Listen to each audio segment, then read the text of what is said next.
Pour insérer un tableau sur Word, je vais dans le menu Insertion. Je vais pouvoir insérer mon tableau. Et là, je vais choisir en fonction du nombre de colonnes et de lignes dont j'ai besoin.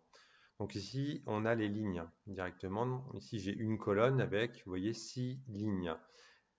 Les colonnes vont être dans l'autre sens. Donc là, j'en ai 2, 3. Donc là, j'insère un tableau qui fait 3 colonnes et 6 lignes.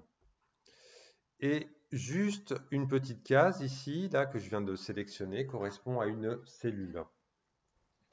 Il est possible de modifier mon tableau. Je peux par exemple décider de modifier la hauteur des lignes. Pour modifier donc la hauteur des lignes et des colonnes, je vais dans Mise en page. Et ici, vous voyez, je peux modifier la hauteur de ma colonne. Mais je peux décider de sélectionner tout mon tableau pour modifier la hauteur de mes lignes et prendre par exemple voilà, une hauteur de 2 et modifier la largeur. Et là, la largeur, je vais prendre une largeur de colonne de 3. Je peux modifier donc la hauteur, la largeur. Je peux également modifier donc la couleur, le style de mon tableau. Donc, dans création de tableau, je peux par exemple choisir, je ne sais pas, une trame de fond sur des cellules. Ici, par exemple, je vais prendre une couleur bleue, mais le logiciel propose aussi des styles de tableau. Donc, on peut par exemple choisir un style proposé par le logiciel. Donc, j'ai modifié les largeurs, la hauteur et le style, et puis on va pouvoir aussi insérer ou supprimer des colonnes tout en me positionnant dans mon tableau. Par exemple, si je souhaite insérer plus de colonnes, eh bien, je clique droit pour insérer éventuellement des colonnes à droite. Ou je clique droit pour insérer une ligne en dessus ou au-dessous, là où je souhaite la positionner. On peut aussi regrouper des cellules entre elles.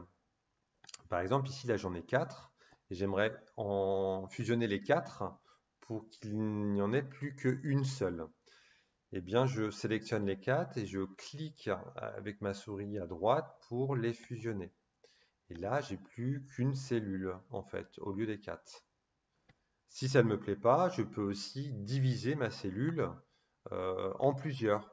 Par exemple, tout en sélectionnant ma cellule, je vais pouvoir la fractionner. Donc, ça veut dire fractionner, la diviser.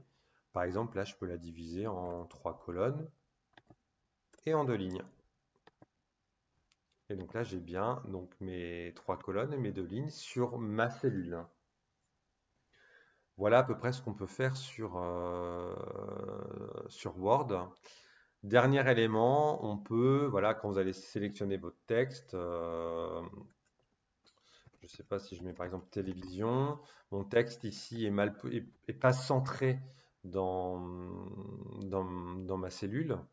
Donc là, je vais pouvoir, toujours dans Mise en page, choisir par exemple de centrer mon texte dans le sens de la hauteur, mais je peux aussi à côté centrer mon texte aussi dans le sens de la largeur de ma cellule. Et puis mon tableau, pareil, hein, là il n'est pas du tout centré, je peux décider de le centrer, donc en le sélectionnant totalement. Voilà un petit peu toutes les possibilités sur Word.